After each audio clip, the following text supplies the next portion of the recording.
Всем привет, меня зовут Мария Мироневич, и вы на канале Как похудеть. Сегодня мы с вами приготовим праздничный печеночный торт, и я уверена, что именно так вы его еще не готовили. Как я его буду готовить, вы сейчас увидите. Как всегда, все очень просто, ингредиенты самые простые, а результат получится очень вкусным, красивым, и, конечно же, вы сможете не беспокоиться о вашей талии, что в новогодние праздники очень важно для каждой из нас. Начинаем готовить.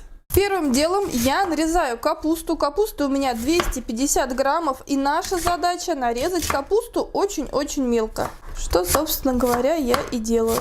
Капусту я положила в кастрюльку для микроволновки. Теперь добавляю 50 мл воды, накрываю крышечкой и отправляю в микроволновую печь на 5-7 минут для того, чтобы капустка стала мягкой. Пока капуста у нас становится мягкой в микроволновке, я подготавливаю другие овощи. Одну луковицу нарезаю мелко, очень-очень мелко. Одну среднюю морковку натираю на самую мелкую терку. Овощи мы с вами подготовили. Готовим тесто. Я отправляю в миску 3 яйца. Кстати, как всегда, описание будет под этим видео. Сейчас их нужно немножечко взбить, для того, чтобы они размешались. Следом добавляю кефир. Кефир у меня 300 мл, и он теплый. Вы можете его заранее достать, либо подогреть в микроволновке. Также вы можете использовать простоквашу, йогурт, в общем, любой кисломолочный напиток, который у вас есть. В комментариях мне посоветовали добавлять соду прямо в муку. Мука у меня, конечно же, просеянная. 100 грамм цельнозерновой, 100 грамм обычной белой муки. Вы можете использовать ту муку, которую есть у вас. Теперь начинаю понемногу всыпать муку и перемешиваю. Капуста готова. У меня это заняло 7 минут. Капусту я добавила в тесто. Остудила, конечно, перед этим. И хорошенечко перемешиваю. Добавляем лук и морковку. Вот так красиво и ярко. Укроп у меня около 50 граммов. Вы можете добавить любую зелень. И напоследок я добавляю столовую ложку растительного масла. Солю, для того, чтобы наши блинчики были вкусные. Ну и, конечно, немного поперчу. Перемешиваю еще разок, и мы с вами уже будем жарить блинчики для нашего, напоминаю, печеночного торта.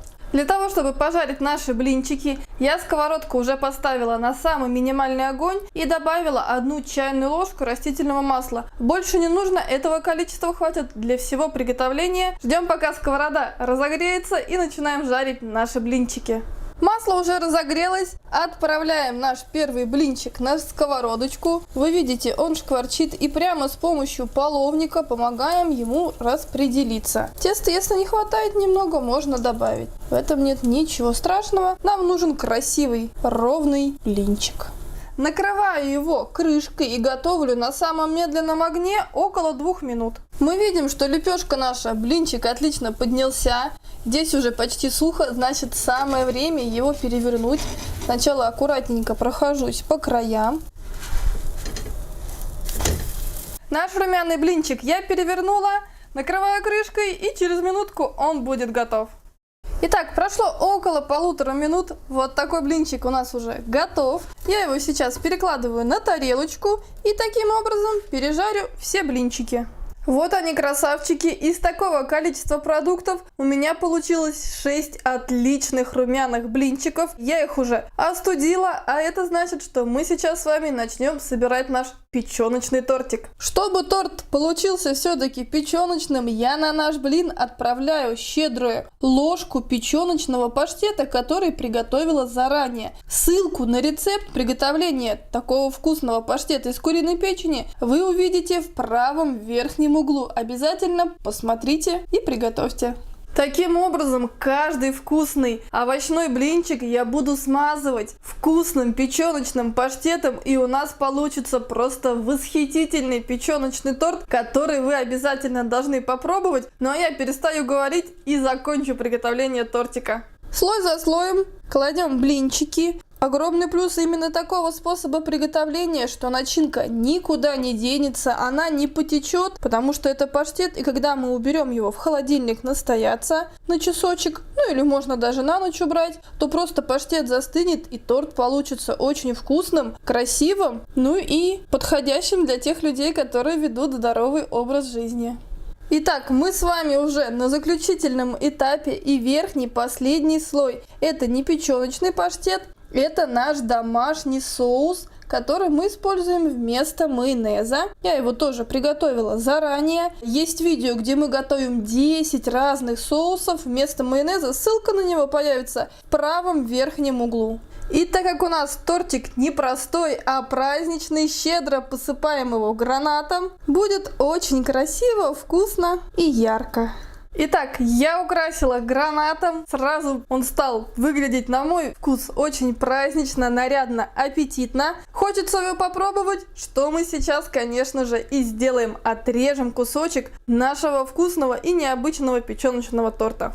Конечно же, тортику лучше дать настояться, но так как мы с вами в рамках съемочного процесса, нарезаем его сразу. Вот такой он получается красивый, слоеный. Ничего никуда не потечет, прекрасно хранится в холодильнике, то есть вы можете его приготовить с вечера, с утра будет еще вкуснее. И я уверена, что ваши гости именно такого варианта не пробовали, так что обязательно их удивите чем-то новеньким и вкусненьким. Я уверена, что такой торт съедят даже те, кто раньше недолюбливал по каким-то причинам печень, потому что это очень-очень вкусно. Как всегда, готовится из самых простых продуктов: лук, морковка, капуста и куриная печень, и у вас замечательное праздничное блюдо готово. Обязательно приготовьте его, и, конечно же, как всегда, я жду ваши комментарии, ваши отзывы, кто приготовит, обязательно делитесь, ну и расскажите, какие есть у вас секретики, как именно вы готовите свой печеночный тортик, потому что все хозяйки готовят по-разному. А вот здесь появятся еще наши новые, полезные, ну и очень вкусные видео. С вами была Мария Мироневич. Я желаю всем любви, добра и, конечно же, отличного праздничного настроения.